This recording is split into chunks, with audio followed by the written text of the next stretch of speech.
médiatrice familiale à la GSS de l'UDAF à Valenciennes, sur le territoire de Valenciennes. Donc avant d'intégrer le service de médiation de Valenciennes, j'étais assistante sociale. J'ai exercé cette fonction pendant 10 ans environ et j'ai accompagné principalement, tout au long de ma profession d'assistante sociale, j'ai accompagné les personnes victimes de violences conjugales. Contrairement à ce que je faisais avant en tant qu'assistante sociale, où là j'étais dans l'accompagnement social pur et dur, parfois à la recherche des solutions pour les personnes, au vu de la particularité du dispositif que j'avais, donc celui des violences conjugales.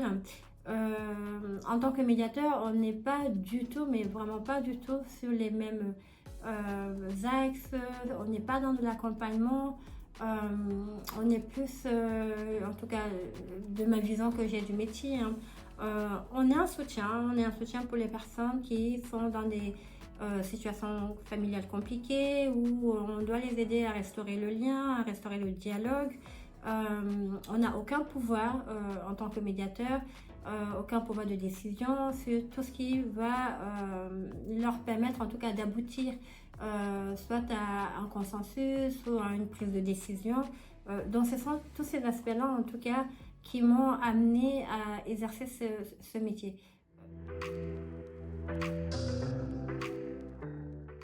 Les qualités pour être médiatrice, je dirais effectivement l'écoute, je pense que c'est la base.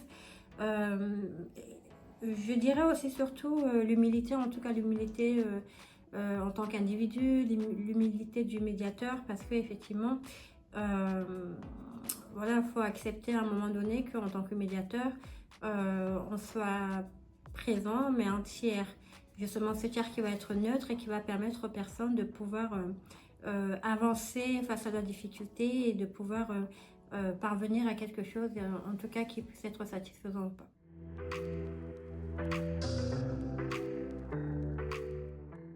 Et que la médiation se met en place, donc effectivement, on va travailler à partir des attentes de la personne. Pourquoi je parle d'attente? Parce qu'effectivement, le médiateur familial exerce dans un cadre éthique qui est bien clarifié et bien spécifique. C'est-à-dire que le médiateur doit rester neutre. La neutralité s'explique aussi par le fait que le médiateur ne porte pas de projet pour les personnes.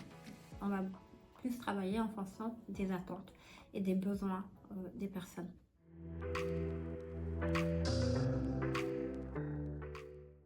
Pour ces familles qui sont passées par la médiation leur a apporté déjà une forme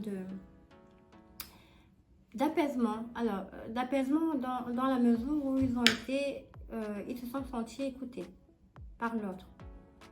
Même au-delà de l'écoute, ils ont pu déjà dans un premier temps déposer ce qu'ils avaient à déposer. Voilà, sans être interrompus, sans être parfois un petit peu avec beaucoup d'émotions, avec beaucoup de... Voilà, après nous, en tant que médiateur, on est là aussi pour canaliser tout ça, enfin pour les aider à canaliser tout ça.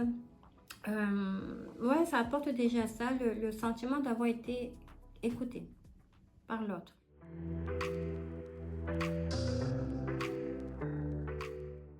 Dans des situations de médiation aidant-aidé, c'est aussi déjà cette écoute-là, de pouvoir se poser, de pouvoir mettre les mots aussi à un moment donné sur des souffrances personnelles qu'on peut ressentir en tant qu'aidant.